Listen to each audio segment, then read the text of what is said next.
Əmək və Əhalinin Sosial Müdafiəsi Nazirliyinin keçmiş vəzifəli şəxsi həbsdə ölüb.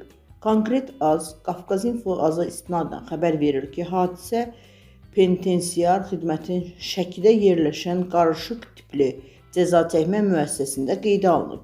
Müəssisədə cəza çəkən Bərdə rayon sakini 38 yaşlı Mustafayev Rauf Abışoğlu vəfat edib.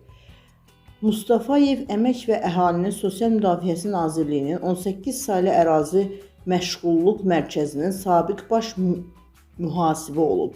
İlkin məlumata görə mərhum anemiyadan əziyyət çəkirmiş.